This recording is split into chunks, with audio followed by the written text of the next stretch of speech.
নমস্কার, বাঙালির ঘরকন্যায় সবাইকে স্বাগত। আজকে আমি সন্ধেবেলায় চায়ের পাশে টা হিসেবে ফুরফুরে করে চিড়ে ভেজে নেব। অনেক রকমের চিড়ে ভাজাই খেয়েছেন, এইভাবে একবার চিড়ে ভেজে খেয়ে দেখবেন, দারুণ সুন্দর লাগে। এর জন্য প্রথমে আমি চিড়েগুলোকে বেছে ঝেড়ে পরিষ্কার করে নিয়েছি, আর একটা কড়াইয়ের মধ্যে বেশ কিছুটা সাদা তেল গরম করেছি, আর এরকম একটা ছাঁকনি নিয়ে নিয়েছি, তার ভেতরে আমি চিড়েগুলোকে দিয়েছি। দেখুন ফুলের মতন ফুটে উঠছে চিড়েগুলো।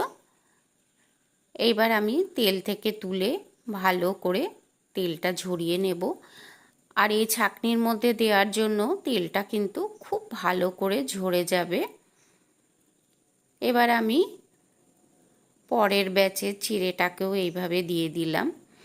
চিড়েটা এইভাবে না দিয়ে আমি যদি ডাইরেক্ট তেলের মধ্যে দিতাম তাহলে ভীষণ ছড়িয়ে যেত, সেটাকে তুলতে অসুবিধে হতো এবং ওর সাথে অনেকটা তেলও উঠে আসতো।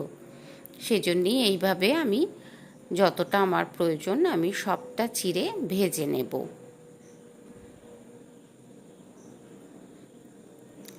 এবার ওই একইভাবে ছাঁকনির মধ্যে আমি বেশ কিছুটা চিনে বাদাম দিয়ে দিলাম। এবার এটাকেও আমি একটা চামচ দিয়ে নেড়ে নেড়ে ভালো করে ভেজে নেব। আর দেখুন এখানে আমি একটু ছোট কড়াই নিয়েছি। কড়াইটা যত ডাব্বু টাইপের হবে তত কিন্তু ভাজতে সুবিধা হবে। এইভাবে নাড়তে নাড়তে যখন বাদামগুলো ভালো ফাটতে থাকবে তখন বোঝা যাবে, আর কালারও চেঞ্জ হবে, তখন বোঝা যাবে বাদাম ভাজাটা হয়ে গেছে।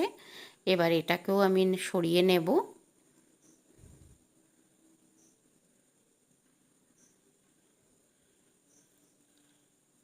এবারে ওই ছাঁকনির মধ্যে আমি আগে থেকে ধুয়ে জল ঝরিয়ে রাখা কারি পাতা কিছুটা দিয়ে দিলাম।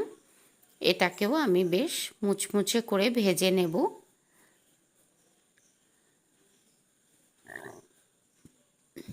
এবার পাতাটাকে একটু সাইডে সরিয়ে দিয়ে এর মধ্যে আমি দুটো শুকনো লঙ্কা ছিঁড়ে দিয়ে দিলাম। শুকনো লঙ্কাটাকেও আমি একটু ভেজে নেব, আর দিয়ে দেব 1 চামচ মতন কালো জিরে।